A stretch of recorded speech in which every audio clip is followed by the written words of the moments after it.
Ce samedi 26 novembre aura lieu la grande finale de la Star Academy. CST à 21h55 qu'il faudra se brancher sur TF1 pour suivre l'ultime prime présentée par Nikos Aliagas. Un petit retard qui se justifie par la diffusion d'un match de la Coupe du Monde juste avant. Qu'à cela ne tienne, la production a bien prévu de faire le show pour clôturer cette saison événement du programme remis au goût du jour. De nouveaux artistes confirmés sont attendus pour donner de la voix aux côtés des 4 finalistes, Anisha, Léa, Enola et Louis. Des élèves pour qui il est possible de voter depuis plusieurs jours déjà. Mais seul un d'entre eux pourra remporter la victoire. En attendant de savoir de qui il s'agira, la vie au château de Damary-les-Lys se poursuit tranquillement. Pas question toutefois pour les candidats de s'y reposer. Au cours de la semaine, ils ont d'ailleurs dû passer leurs toutes dernières évaluations. Leur mission, interpréter une chanson originale qui a été composée spécialement pour chacun d'entre eux par des stars de la chanson.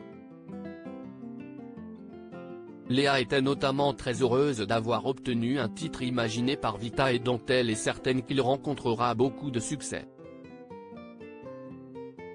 Ce jeudi soir, Michael Goldman a annoncé que si est Léa qui avait remporté les dernières évaluations, elle qui n'a jamais été en tête du classement depuis le début de l'aventure. On va envoyer des mailles à Gérald Darmanin. Mais entre 2 répétitions, l'heure est davantage à la réflexion.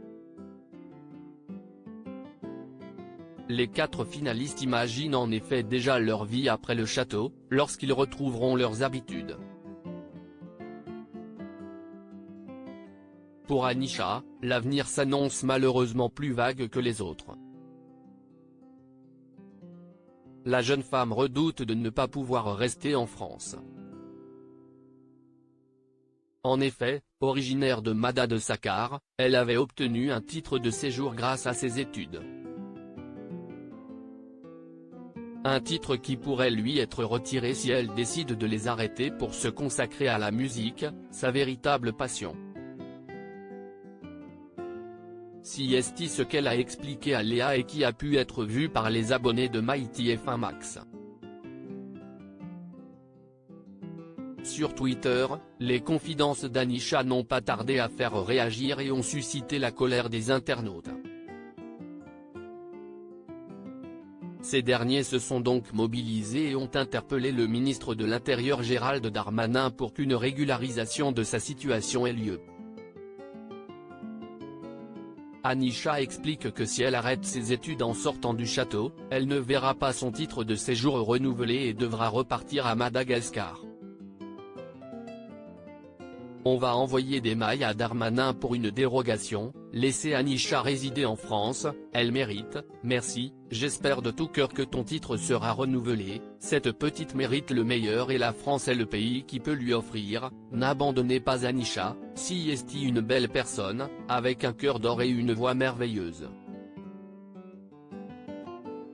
Il faut qu'elle reste avec nous tous en France, peut-on lire.